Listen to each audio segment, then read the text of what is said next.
Some of Elgar Howarth's earliest musical experiences came about when he played in the Salvation Army Band in Eccles, just west of Manchester along the Ship Canal.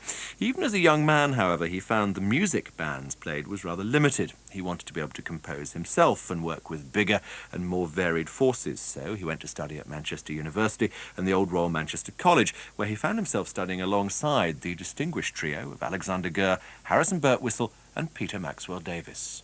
I didn't become a full-time composer. I wasn't very self-confident about it. I was a bit flattened by Max Davies, who was the year ahead of me and had a towering talent, of course. And across the road at the college where I used to go for trumpet and piano lessons was Sandy Gurr, and the rather quiescent in those days, well, in a certain way, Birtwistle. So I had a very, very good and interesting career as a trumpeter, not in the north of England, of course, but in London. But I was composing all the time. And since I was a brass player, and since I could see how sparse, really, certainly in those days, the repertoire was, it seemed sensible to me to write for those instruments. And that's basically how it was partly the band thing because I wanted to try to make it sound different. And the other was practicalities. I knew people would play it. When I came back to the bands, I had much more technique, much more self-confidence in what I was doing. I had a good band in Grimethorpe who was supportive and wanted to do something unusual. And so, of course, it spurred me on. And I haven't felt any need to come out of that culture at all as a composer. And it's been a great fascination.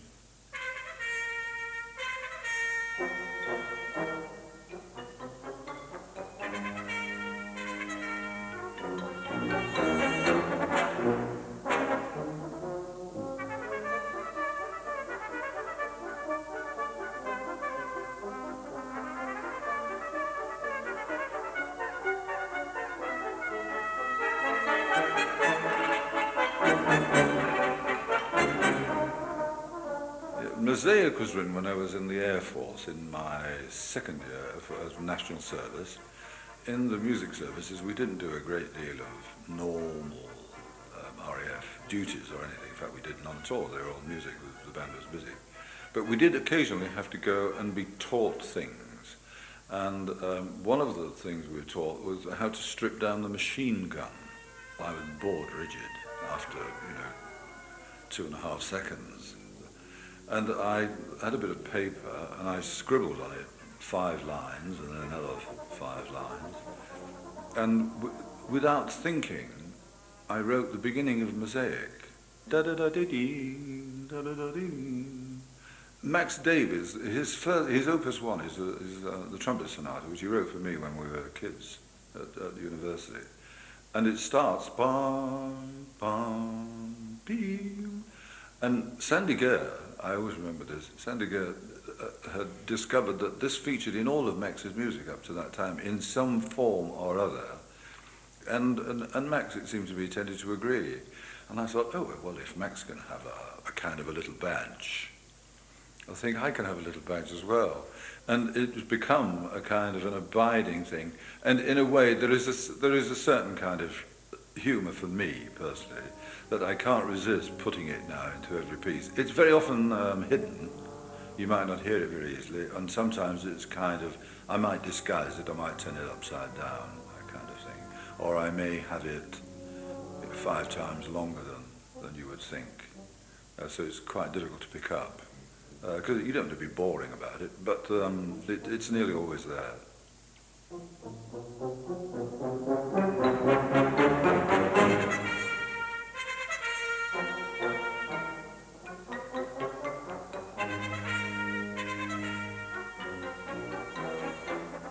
I'd written several pieces for the band, normal pieces, but I found that if you were doing the kind of concerts I was doing, it was very difficult to have a really interesting solo element, because the pieces that, say, the cornet player played, the most enterprising would be the Dennis Wright Cornet Concerto, for instance, and mostly, they still played Victorian solos, and the same for the euphonium, and the same for the trombone. I mean, even more for the trombone. they play kind of old-fashioned ballads.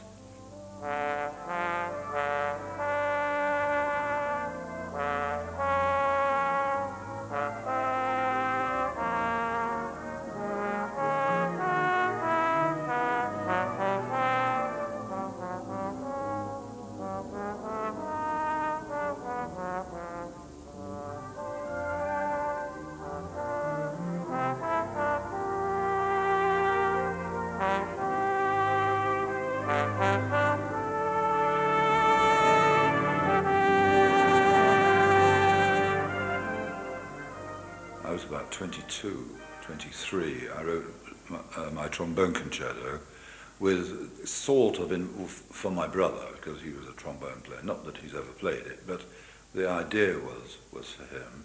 And then I followed that some years later with a trumpet concerto, which is also playable on the cornet. There's a version for cornet and brass band now. And then I wanted to do the euphonium. That is a wonderful instrument.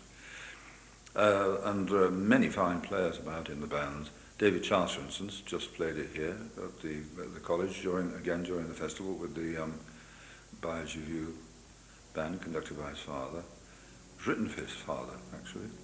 Stories for Soroyan, as it's called.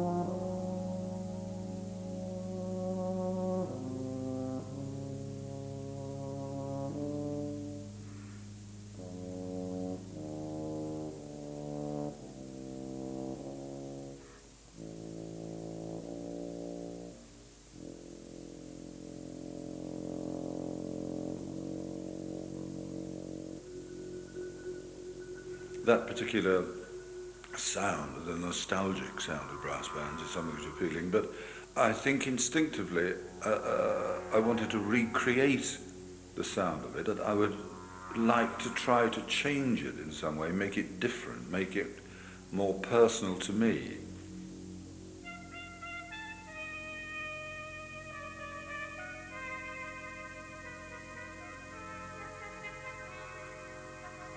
Kempe was the conductor who fascinated all of us who worked for him. The concentration, the intensity was very, very special. And when he died rather suddenly, really. He'd just been appointed only a matter of months before to the BBC Symphony Orchestra. And I was, quite honestly, I was heartbroken. And that summer, fairly shortly after he died, on holiday, I wrote this piece, In Memoriam RK. And of course it is a pastiche. It's curious, it's the one piece of mine which the bands really have taken to. I don't know that they're so enthusiastic about some of my other music. They find it too far away from their normal playing field to relate to in a very easy way. But this is a concoction of Strauss and Mahler, and it's something obviously which they immediately take to. And all bands seem to like it, and their audiences too.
opening of In Memoriam R.K. Rudolf Kemper by Elgar Howarth. Well, if you've just joined us, welcome. Performance on 3 live from Manchester this evening, taking the current temperature of the British Brass Band as we hear recordings made at last month's RNCM Festival of Brass.